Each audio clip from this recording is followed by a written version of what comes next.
Terima kasih Anda masih bersama kami, pemirsa. Kita lanjutkan dialog kita masih bersama dengan Pak Harif. Pak Harif, ini kan kita masih menunggu proses hukum terkait dengan kasus yang terjadi di Palembang ya. Tapi di luar itu, jika seorang perawat melanggar SOP begitu dalam menangani pasien, itu sanksinya apa sih Pak?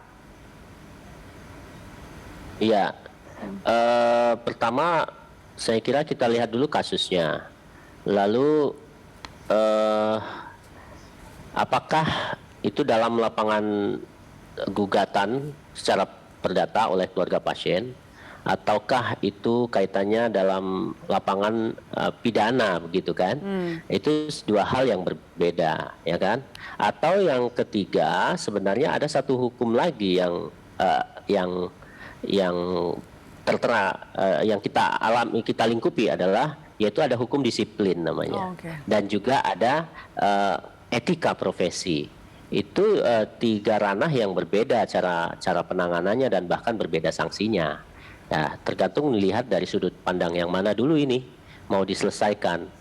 Tetapi setiap pasien dan keluarga punya hak untuk berkeberatan atas segala tindakan.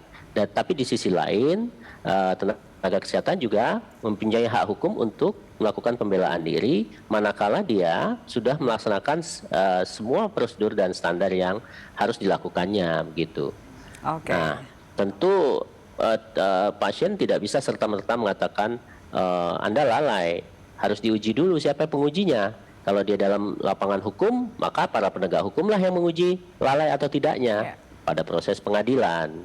Kalau dia disiplin, maka ada lembaga penegak disiplin di dalam profesi. Kalau dia melanggar etik, maka ada organisasi profesi yang menjatuhkan dia adalah melanggar etika atau tidak, begitu Mbak. Oke, jadi memang kalau perawat terbukti melanggar SOP misalnya, itu juga ada sanksi yang berlaku ya.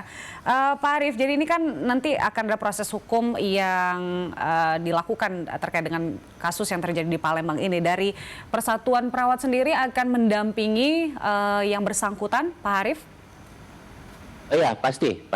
Seperti apa? Tapi kami juga sudah berkomunikasi juga dengan keperawatan di Siloam, mendapatkan kabar bahwa terima kasih Rumah Sakit Siloam sudah membackup penuh terhadap pembelaan pendampingan dari saudara kami Christina Romalia ini.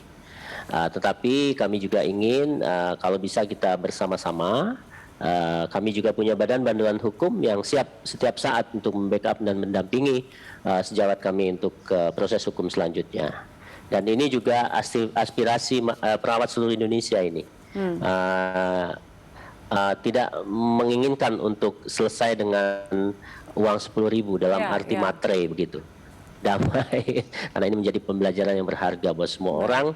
Karena kalau ini terjadi, maka bisa saja satu saat bisa seperti ini kan lagi. Ya, demikian. Tentunya kita harapkan proses hukum berjalan lancar dan putusannya itu adalah putusan yang seadil-adilnya.